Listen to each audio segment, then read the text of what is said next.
Hey everybody, welcome to the 28-day series celebrating Black History Month through Black women entrepreneurs. Today we did a various amount of roundtable discussions with several Black women who are in business. This initiative is through Black Women in Excellence.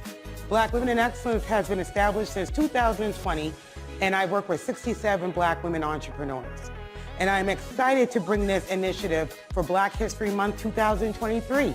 You're going to see, dynamic Black women who have functional, viable, sustainable businesses. You're going to hear our experiences, our barriers, and what the economy is benefiting from us, along with some of our issues, some things that we'd like to see from the financial institutions, from organizations, and better, equipped with support from our community. So come with me, join me, and enjoy this initiative for 28-day series celebrating Black History Month through Black women entrepreneurs.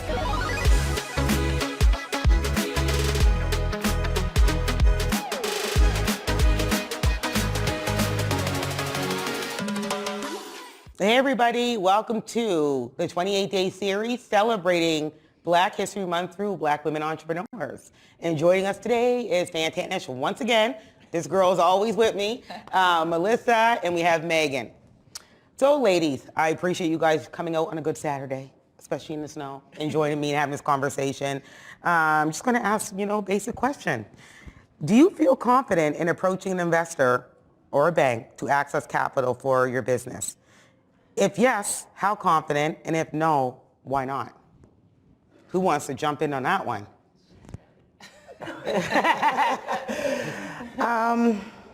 I am a new startup, and I personally still don't feel that I am where I am confidence-wise to be able to go to a bank or an investor to ask for any bits of monies to help out with the business. So my comfortability is lacking, to say the least, but I am working on it, and I'm trying to get to where I need to be and stop playing the mental game that I'm playing with myself. Oh, so it's a personal thing. So it's not something where you're not able to access support. It's really just a personal. It's a personal thing on me that I have to stop playing a mental game with myself. And basically, sometimes, in a nutshell, what I'm doing is psyching myself out. Yeah. So I have to get over that and keep pushing forward. Oh, absolutely. What about you, Meghan? Because you do pitches. She does lots of pitches. Yeah, I've pitched my life away in 2022. So I didn't really know how business credit worked. So I went to the bank to get a business account. And so I assumed that you got, business credit was brand new, like when you get personal credit. It was like, oh, bet, I should get approved. My personal credit, not good. So I was like, oh, it'll be fine. So she's like, oh, when we open your business account, we apply for credit at the same time. So it's like one hit. And I was like, okay, great. I also worked at a bank and didn't know this, which felt a little bad about that. But she's like, so you're not approved for any business credit, but that's okay. She's like, your business accounts are still open. So I would say I'm not, I wouldn't say I lack confidence in approaching a bank for funding. I would just be more comfortable as a startup, as Melissa said, just because I know a lot of funding is not for startups. They want to see an established record of income. They want to see balanced income sheets. And I just got that this past week. I had enough data. Which is great. And so yes. But you can go to the bank with your income statement. Yes. So yes, but I would say I probably would be nervous though initially. If I knew for sure going in that it wasn't going to be new credit, I probably wouldn't have. I'm don't run my credit for business lending. Just open the accounts for me. I've been more comfortable talking to a private investor. So if it was somebody like a charity, an organization, even a person, I would be way more comfortable with them because they don't have anything to lose. They're not a big corporation. There's nothing really tied to it. It's their money. They want to see it kind of, go to something good and make something of it. So I very strong, confident in one arena. I think we might have seen that but with the banks, it's a little more touch and go. Yeah, I find that it's the bigger banks. The credit union that I work with are more lenient. They're really community-based. They want to see, businesses grow because it helps our economy. And primarily, again, shout out to Inova on Almond Street. I partnered with them, 10 months ago now, and we've had some amazing women be able to access capital from them as startups. And Thomas is a sweetheart. He made it really painless, and it was seamlessly done. How do you feel about it, Fantanesh? Because I know with you, Fantanesh has a brick and mortar. She's on Spring Garden Road in the professional building where Starbucks is. To be able to have that, you have to have access capital, would you go back to, are you comfortable going again and again asking for money? I'll always ask. I'll always at least ask. I'm not afraid to ask, especially when you've done it one time.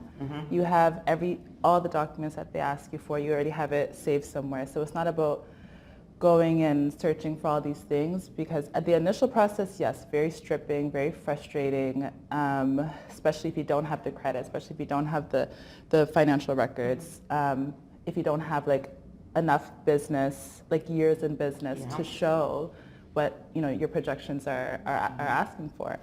But once the initial process is done, then I'm fine going and asking banks, going and applying for grants, that kind of thing. But my issue comes. The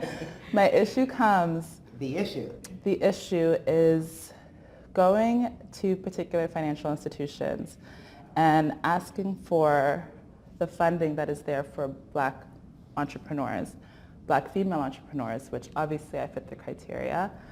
And they have all this money allotted, so I'm thinking, okay, this will be an easier process than, say, I went to a financial institution for regular funding. This is Black funding. It should be an easier process. I'm going to go through it. But what I find is that it's the same process, very stripping, very difficult, if not more difficult, to apply for. They're still asking for the same criteria. They're not giving any leniency or consideration to the barriers that Black entrepreneurs are finding or are coming across. So what ends up happening is all this funding is there for Black women entrepreneurs. It sits there, and it doesn't leave. It doesn't leave, and the funding is just sitting there because we can't access it. So that's the biggest problem that I'm running into. I totally agree with Fantanesh there. That's something that I said 2023, I'm going to be very, very intentional with these banks with that. Sometimes I call it segregated money. I shouldn't say this term, but I do, because when it's called the Black Fund or Black Initiative Fund or the Black Experience, these terms make it feel like it's segregated money. So if it's segregated money, screw it. Let's just capitalize on a segregated money. Right. But then if you do your research, because you must have done your research as financial institutions to be able to have this initiative, because you know that the data does not show that Black businesses are accessing credit, capital, or any of the above. So if you did your research, you know that we're facing barriers. We're not going to have assets when it comes to home equity assets. We're not going to have, financials, because, that's one of the barriers. Black businesses don't understand how to do financials. They're not, supported in the financial sector of their business. They don't know the back end. So things that you're asking for, you already know it's a barrier. So why continue to put this barrier in there? And it's like, oh, we got money for Black businesses or Black women, because there's a bank that has 3 different initiatives: women in business, Black women or Black businesses, and the governmental guaranteed loan fund for underrepresented individuals who are in business. But why are the barriers still there? It's no different. The segregated money is no different from the regular money, and that is frustrating. And it's something that needs to be addressed. And of course, Tia has the nerve. I have all the nerve to address it. I talk about things that most people don't want to talk about, but if we continue to be silent, nothing's going to change. Nothing's going to change.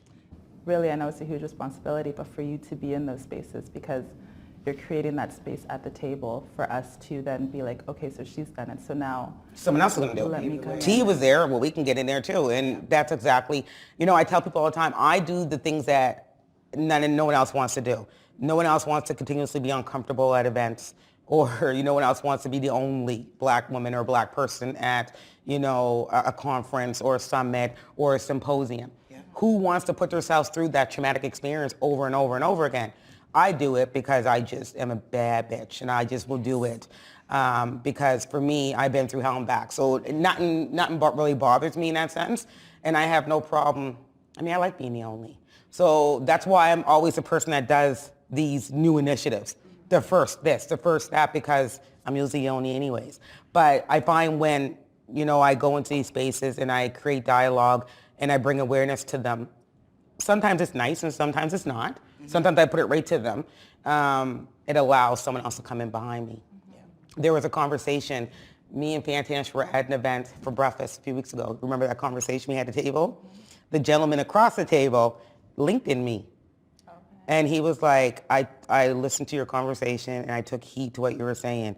And, you know, I've been through diversity, equity, inclusion training. Nothing compares to life experience. And I want to learn more. Can I take you out for lunch?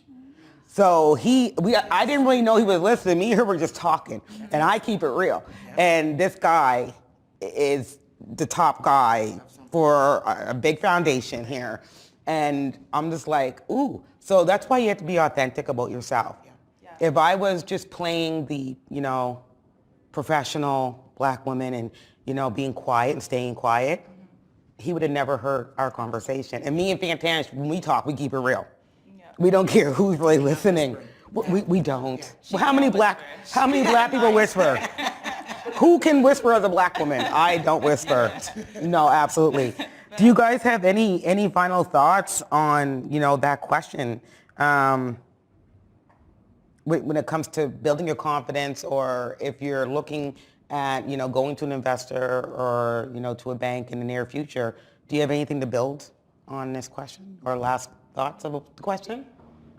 I'll touch on what you just said. I think that's an important overall lesson. Like, what I took from that is that you don't know who's listening. And like, girl, you don't. Growing up, a lesson was like, you don't know who's watching you, but now I'm in business, like, you don't know who's listening to you. So having, like, being unapologetic, as you said, you ask the questions I'd want to ask, knowing I probably shouldn't be the one to ask them. And I'm grateful for that, because you have the leverage and the backing to ask those and to get an answer that you should be getting.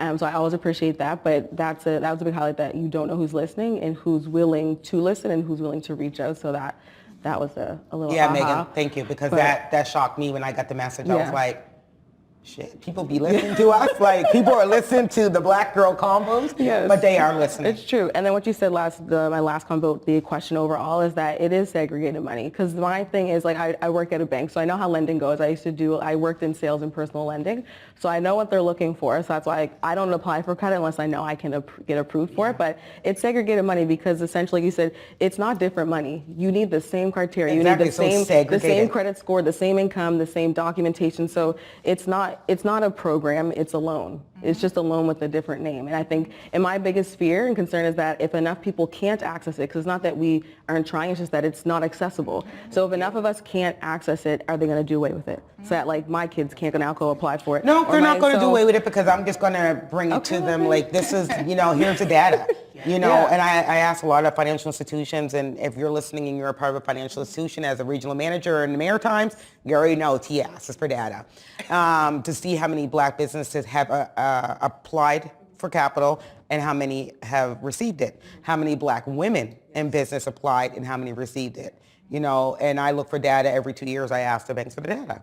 And the data hasn't grown since 2018. Yeah, and it's the eligibility. Like I said, I know what's required, and I'm like, we don't meet the criteria. If we did, we would have applied for personal credit to fund it initially, and we can't. So it's not that people aren't there. It's that you need to change the eligibility. If these programs are for us, tailor it to us. And the money's there. It's not. I always feel it's not your personal money. I'm a big person with them. It's like, it's not coming out of your pocket. Why are you holding on so tight to it? What are you afraid of? Because, like I said, we were talking up there, once you fund a business, that helps the local economy, the provincial economy, and the federal economy. This moves money throughout the entire economy. So what is the fear? What's the ecosystem. What's the no-go? I spoke about this earlier. Ecosystem needs to be dismantled and rebuilt to benefit black businesses. It is done intentionally to continue to keep us down. The ecosystem is not for black businesses, nor did they ever think that black businesses would be able to be sustainable or viable, and that's why it's not for us. But I love your statement, tailor it to us. So you're going to see me do a rant probably you need tomorrow. Some inside information. A rant tomorrow or the next day about tailoring it to us. I'm gonna figure that out. To touch on that, I would just like to say, to end it off, like, with my personal issues and what Meghan is saying, I am working on myself to continue to surround myself around kinfolk, like-minded ladies, black women in business, so I continue to have those supports that I need. Yes, absolutely. Because, like I said to Meghan out there, when I leave from this bubble, I am alone. Oh, I know And that it's feeling. scary. So I want to continue to immerse myself, and I want to encourage any other ladies that are starting their business, like myself, still as a startup, just keep pushing. Try not to psych yourself out, and if you are, talk yourself out of it and just keep moving and keep pushing, because the support is there. Nobody, including ourselves, don't want to see us fail. So just keep going, because you will get there, as I believe that I will get there as well. Yes, that's a great way of ending it. Oh, thank you, Melissa. Well, thanks everybody for joining us for a roundtable discussion for the 28-day series.